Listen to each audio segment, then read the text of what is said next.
ऐसा हुआ है कि बीजेपी के किसी बड़े राजनीतिक फैसले पर लगभग सभी का आकलन सही निकला।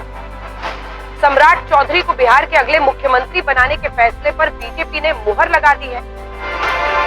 बीजेपी विधायक दल ने सम्राट चौधरी को सर्वसम्मति से अपना नेता चुन लिया। बिहार के लोकतंत्र के लिए, बिहार के विकास के लिए, बिहार की समृद्धि के लिए जिस तरह आदरणीय प्रधानमंत्री जी ने विकसित भारत का सपना देखा है, 2047 में भारत विकसित हो, और बिहार के मुख्यमंत्री तत्काल आज के मुख्यमंत्री नीतीश कुमार जी ने जिस तरह समृद्ध बिहार का सपना देखा है, हम तमाम भाई मिलकर इस बिहार को भी समृद्ध बनाएंगे और देश को भी विकसित बनाने का काम करेंगे।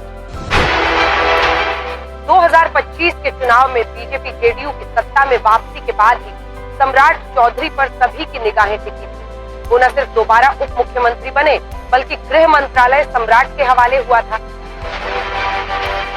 बिहार चुनाव के दौरान सम्राट चौधरी को बड़ा आदमी बनाने के केंद्रीय गृह मंत्री अमित शाह के बयान से उसी समय कई अटकलें लगी थी, लेकिन सत्ता के रथ की कमान सम्राट चौधरी के हाथों में आने में कुछ महीने लग गए। आज का पल भावुक पल है।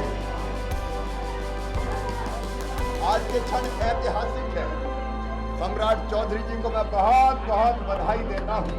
वर्षों बरस तक जमीन पर मेहनत किए, पसीना बहाए, लहू बहाए, बलिदान दिए, आज कमल खिलाने का अवसर आया और मैं भारतीय जनता पार्टी का सिपाही के नाते अपने कमांडर के आदेश के अनुसार गठबंधन की राजनीति को लेके चलने के लिए हमने सम्राट चौधरी जी के नाम का प्रस्ताव किया है।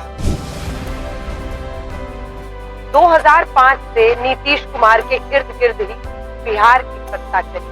नीतीश कुमार ने नई सरकार को समर्थन और मार्गदर्शन देने का वायदा किया है, लेकिन ये भी सच है कि पहली बार बिहार में बीजेपी का मुख्यमंत्री बनना राज्य के नए दौर की राजनीति का संकेत है।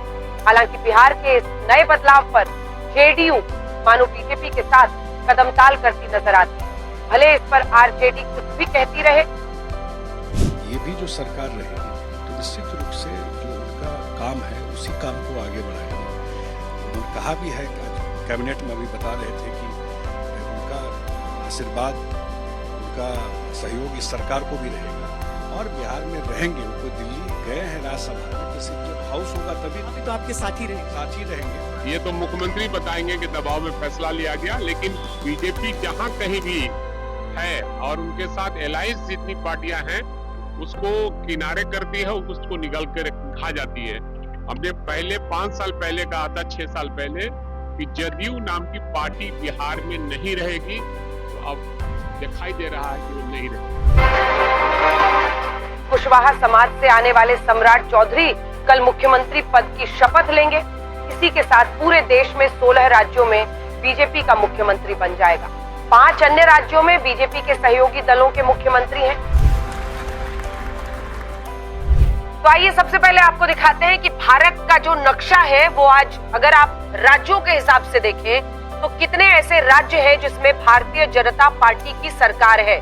तो बिहार में भी अब उसमें शामिल हो चुका है और कुल 17 ऐसे राज्य हैं जहां पर सीएम अब भारतीय जनता पार्टी का है, जिसमें पूरी लिस्ट आपके सामने हम आपको दिखा रहे हैं। 16, माफ कीजिएगा, बिहार को मिलाकर 16 है, जिसमें ये सारे राज्य एक करके अरुणाचल प्रदेश से लेकर ये तमाम राज्य जिसमें अब सरकार उनकी बनते हुए सीएम भी उनका है।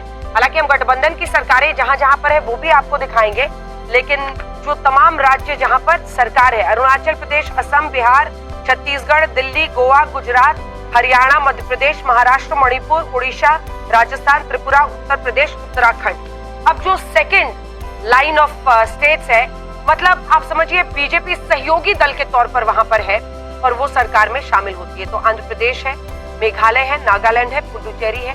ये देखिए, इसके बाद अगला दिखाइए जिसमें उनके सहयोगी के साथ उनकी सरकार है। आंध्र प्रदेश, मेघालय, नागालैंड, पुडुचेरी, सिक्किम।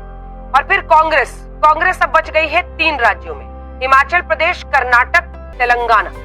और उसके साथ अन्य दलों की जो सरकार है वो अब आपको दिखा देते हैं, जिसमें जम्मू कश्मीर, झारखंड, केरलम, मिजोरम, पंजाब, तमिलनाडु, पंजाब में भी आम आदमी पार्टी की सरकार है। लेकिन ये है, अब दिलचस्प बात यह है कि अगर आप देखिए तो मौजूदा दौर में सम्राट चौधरी 3 मुख्यमंत्रियों के बाद चौथे ऐसे मुख्यमंत्री बन रहे हैं जो दूसरी पार्टी से बीजेपी में आए हैं। इनमें हेमंत बिस्वा शर्मा असम के सीएम जो कि कांग्रेस पार्टी से आए, प्रेमा खांडू अरुणाचल प्रदेश के सीएम और माणिक साहा जो कि त्रिपुरा के सीएम है, ये दोनों दूसरी पार्टी से आए और अब सम्राट चौधरी भी उसमें शामिल हो गए हैं। लेकिन सबसे दिलचस्प चीज क्या है, देखिए आजादी के इतने वर्षों बाद बिहार में सीएम बन रहे हैं। ये 4 सीएम है जो दूसरी पार्टी से बीजेपी में आए और फिर वो सीएम की कुर्सी तक पहुंचे हैं। तो ये 4 चेहरे उसमें हैं। पहले के जो सीएम रह चुके हैं उनमें अगर आप देखिए तो कर्नाटक में बसवराज बोम्मई और उसी के साथ अर्जुन मुंडा झारखंड में, और ये 3 चेहरे उधर के बनते हैं। लेकिन अब पहले नंबर का जो है पूरा इंफॉर्मेशन वो अपने दर्शकों को देते हैं कि आजादी के बाद पहली बार सीएम बन रहा है बीजेपी का बिहार में। लेकिन मध्य प्रदेश में 1990 में सीएम बीजेपी का बन गया था। राजस्थान में भी 1990 में सीएम पहली बार बीजेपी का बन गया था। हिमाचल प्रदेश में 1990 में पहली बार सीएम बना। उत्तर प्रदेश में 1991 में पहली बार सीएम बना। दिल्ली में 1993 में पहली बार सीएम बना। साल 2000 में उत्तराखंड में, साल 2000 में झारखंड में बीजेपी का सीएम बना, छत्तीसगढ़ में 2003 में और हरियाणा में 2014 में। लेकिन हिंदी पट्टी का राज्य बिहार, जहां पर क्षेत्रीय दलों का ही दबदबा पिछले कई दशकों से चल रहा था और अब जाकर आजादी के बाद पहली बार बीजेपी का वहां पर सीएम बना है।